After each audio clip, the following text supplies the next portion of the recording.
Imagine this. Your child gets an offer to play college sports. Not a full scholarship, but one of those preferred walk-ons. It sounds like a dream, right?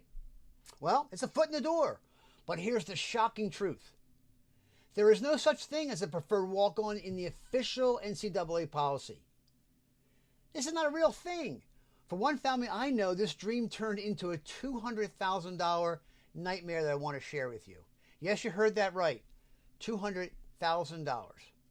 The NCAA won't tell you this, and neither will many coaches, but the preferred walk-on is often the most expensive, unofficial trap in college athletics.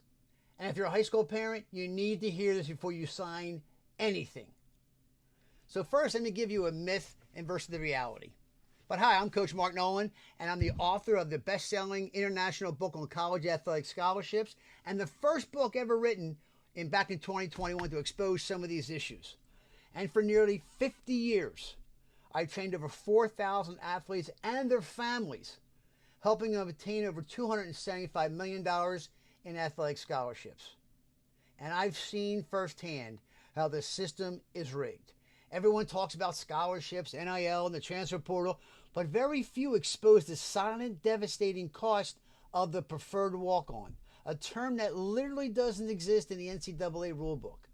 So what is this fandom offer, and why does it cost so many families a fortune? This is what I'm going to talk about. Let's be unequivocally clear.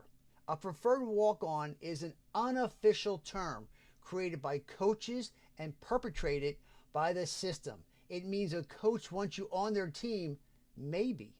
They've offered you a spot, maybe. But here's the critical hidden difference. You are not on scholarship, and you are not officially recognized by the NCAA as having a distinct status. You're probably paying full tuition, or they're shelling out some academic monies, which is weird if you are in fact wanting to initially go there to play a sport you supposedly love and not be a STEM field major. You're paying housing and fees just like other students, often without the same support or the same support system as scholarship athletes. The preferred part simply means you're promised a roster spot, not a scholarship. And listen to this, that roster spot is only for that season you are playing in, and it can be taken away in an instant. It's a verbal commitment, not a financial one. And this subtle yet monumental distinction is where the $200,000 problem begins. It's a promise, not a policy. This $200,000 financial trap, let me give you a detailed breakdown of this and how this unofficial one, offers up $200,000. You got full tuition and fees. For typical out-of-state public universities alone can be $30,000 to $50,000 per year. Over 4 years, that's already $120,000 to $200,000. And we know private institutions can run much higher. For instance, the direct cost of the University of Notre Dame is around $90,000. Housing and board, another $10,000 to $20,000 annually. Then you got books, supplies, travel, and you don't forget those hidden costs. Now here's the scholarship promise. Often parents are told, work hard, and you might get a scholarship next year. This is the gamble, not a guarantee. You're essentially paying full price, hoping for a discount that may never come, all based on an unofficial promise. And here's what I want to talk to you about, this one family. I spoke with a family recently whose child was a preferred walk-on at a Division I school. After 2 years, no scholarship materialized. They spent over $100,000, and their child, emotionally drained and academically behind, decided to quit. That initial $200,000 figure, it's not an exaggeration. It's a stark reality for far too many families. In the PWO model, the coaches really don't want to discuss the things that are not in writing, because that's how they get around these issues. And if you're not asking the one question of what is the total cost of attendance, you'll be in more than of a sticker shock after all this is said and done.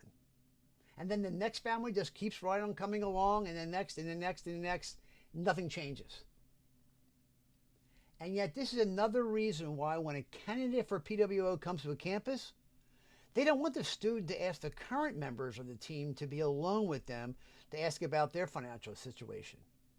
Because the emotional and athletic toll is visual. And it takes a lot out of these kids. It's not just about the money. I want you to imagine the pressure. You're working just as hard, if not harder, than the scholarship athletes. You might be traveling, training, competing, all the while juggling academics, and you don't have that financial security or often the same level of support. The pressure contributes to the alarming statistics I have seen lately. A significant percentage of athletes quit their sport by their sophomore year. And one study has the overall stats at 28% for men and 25% for women. The college student athlete dream can become an emotional grinder. And the financial burden, coupled with the realization that their preferred status meant nothing officially, makes that decision even more painful for the family. And finally, for many student athletes, there is data that suggests that a significant portion of student athletes might graduate with $40,000 in total debt. And here's where the NCAA's complicity and the changing landscape has happened, along with the House versus the NCAA settlement and Judge Wilkin, post-2025. This is where the NCAA's complicity and lack of transparency truly hurts families. They allow this unofficial preferred walk-on designation to persist, where coaches can make promises without financial guarantees, leaving families vulnerable. And why? Because it benefits the system. But now, with the House versus the NCAA settlement and Judge Wilkins' ruling, the landscape is shifting dramatically. The grandfathering of old classes pre-2025 leaves future classes beyond 2026 in massive uncertainty. Parents moving forward have no idea what's going to happen. The system that allowed this preferred walk-on illusion is changing, but not necessarily for the better of our high school athletes. And this adds a whole new layer of risk to an already unofficial and expensive commitment.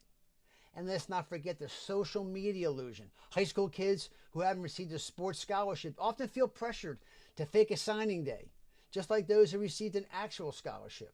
They post graphics with "committed" or "I'm home," creating a false sense of security and perpetrating the myth for others. This makes it even harder for parents to discern the reality from the illusion. But what the heck? We got a cool graphic out of it. And here's some red flags and questions for parents. These are some of the main ones that I come up with all the time. First question is, so how do you protect your family in this volatile, unofficial system? Well, here's a couple of the ones I came up with, especially if you're not on a scholarship, okay? Or if there's a discussion about it.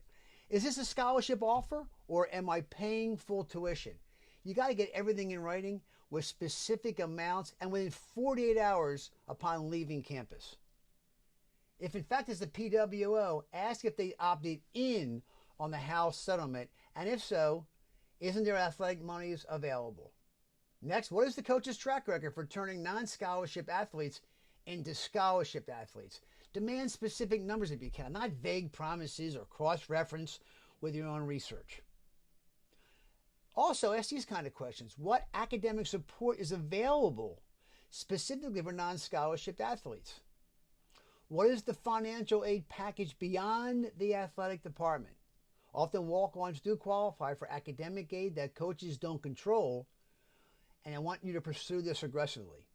And then what are the expectations for my child's playing time and development? It's about managing expectations.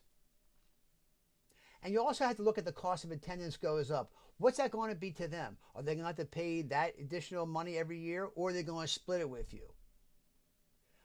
Then ask the question, what is the exact cost breakdown year by year before any hypothetical scholarship comes up? And I want you to understand something. If this preferred walk-on isn't the right fit, don't despair.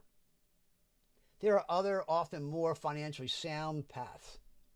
Of course, there's NCAA, Division II, Division III, NAIA, and JUCO schools offer excellent athletic and academic opportunities, often with more scholarship money or better financial aid package for non-scholarship athletes without the preferred walk-on ambiguity.